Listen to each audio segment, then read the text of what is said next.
I am already a world record holder, so I set it for 48 hours, and I'm here to break my own world record.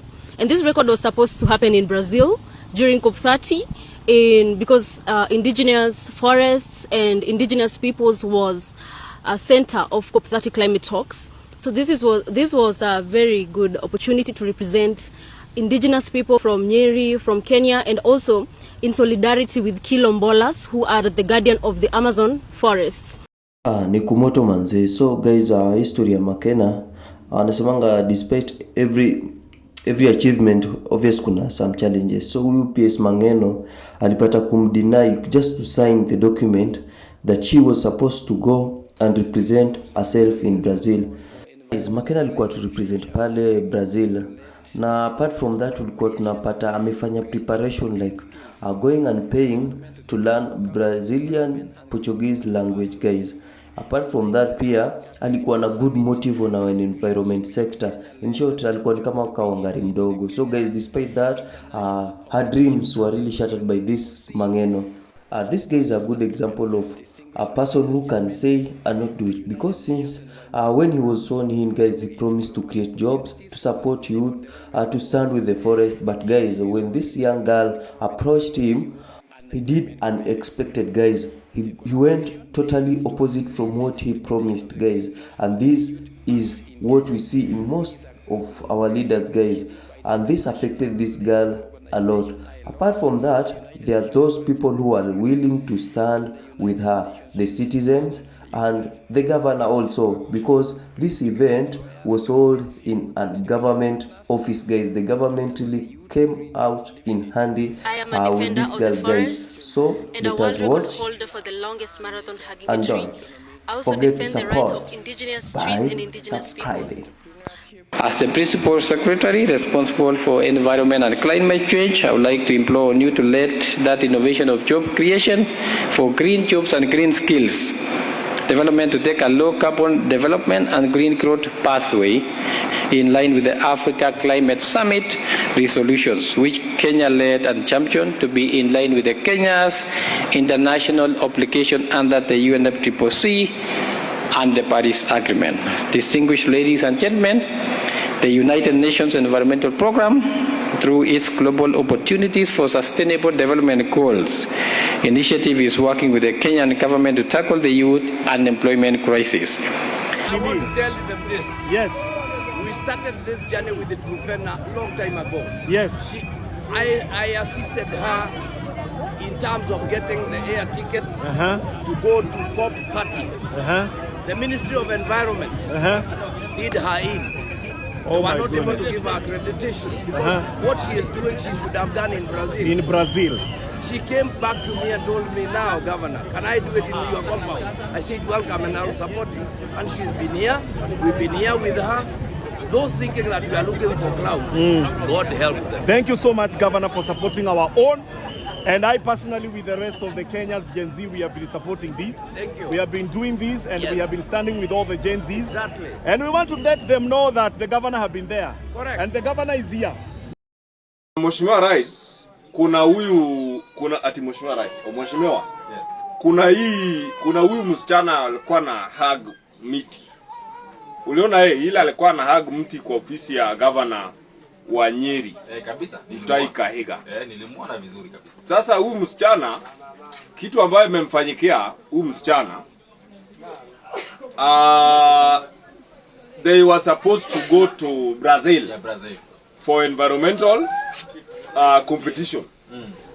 Sasa akaambiwa ati atoe bribe ya 300,000 Kenya shillings. Yes. Akaambiwa atoe 300,000 Kenya shillings bribe. Ndio apande ndege waende competition ya climate wapi? Brazil. Hii msichana hakuwa na hii pesa. Akafanya nini? Akashindwa. Baada ya kushindwa, akaambiwa na one of the officer from the environment ministry ati atoe kasusu. Atoe kasusu. Atombwe ndio aende wapi? Aende Brazil. Alikataa kutombwa. Efforts to make that girl go to nini ikaanguka.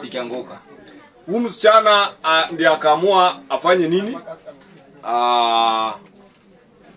Akuja hug nini? Miti. Sijui unaweza sema nini kuhusiana na hii maneno? Mheshimiwa, wajua ni kitendo kibaya kabisa. Kwa haraka tu. Kwa sababu mtu akiwa na talanta ya kufanya kitu, tafadhali waache afanye. Hii mambo ya kutoa kio mitibilie na kuenda na wasichana wetu wadogo, tafadhali viongozi muwache. Na wewe unahitaji kushikwa, upelekwe ndani. My dream started. This is why I hugged the tree for 48 hours. The system have failed me, the PS for environment, the Ministry of Environment. Then I just walked in and nikawambia I need to travel and travel early because I need to rest, like from the jet lag. And they looked at me and said, there's nothing I can do. Well, it was too late. Amenizungusha. It was too late, like afu naenda napata minister, kila mtu asha travel. Everyone has traveled. Their favorite youth that you don't even know have traveled.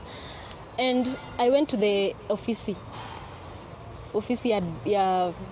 yenye nilikuwa nafaa kuenda.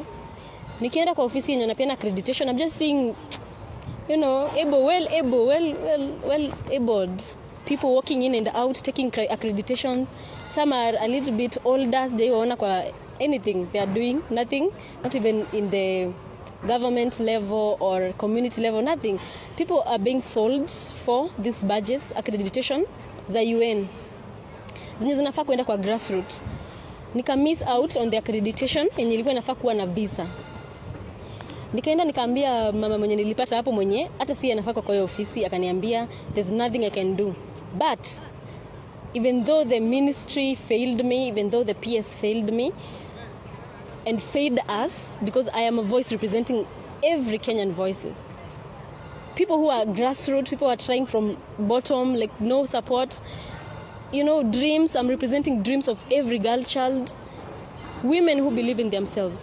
So, nikaenda kwa hiyo ministry, nikaangaliwa na kila mtu ananiangalia hata ajali kama kuna. Namwambia mpaka this case is a different case. It's not just me being a delegate. I am going to break a world record. I've been preparing since March. Nimekuwa na events na watu wa youth, ma artists, tunafanya events. Na nina prepare na hug mti non-stop hadi usiku nikiprepare 72 hours. Nimelearn Brazilian Portuguese, niliapply kwa shule, wakanisponsor. I'm now fluent in Brazilian Portuguese. And I'm not going to Brazil anyway.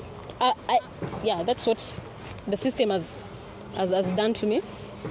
Now, so when I met that lady, nikamwambia sorry hata hajali, akaniambia there's nothing I can do. But the fact that everyone had traveled,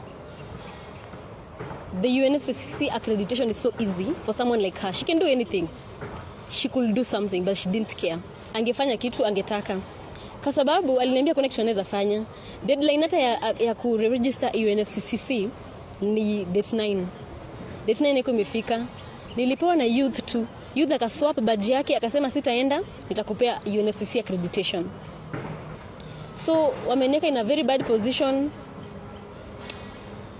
where it's also too late to do some things, but I believe something can be done because COP inaisha day 22 next week. We can still beat this system, and I believe I'm still going to COP to represent my country because despite of bad governance, I love my country and I love the people of Kenya because they are good. But it's sad. It's very sad. I was so shocked. So what is shocking is people across the world, hata wako Australia, mpaka watoto wamehug miti non-stop 36 hours sahi. All over the world we have 40 countries wenye wako wana represent. Nothing like that is happening in COP. Hakuna kitu ina bring the whole world together. Ni the same things to policies. Watu kuenda kukaa tu kwa COP. Hata kuna kitu wengine wanaendanga kufanya, wanaenda tu kukaa tu alafu wanarudi, wanapewa pesa, wanapewa per diem, you know. There are some of them, most of them are being like they're being funded by the ministry. So I don't know. I don't have a reason. They don't even have a reason why they just kicked me out. I don't know. It's so sad. Like I felt a lot of pain when when I went to the ministry, and despite them not caring, nilipata form zangu ziko na dust.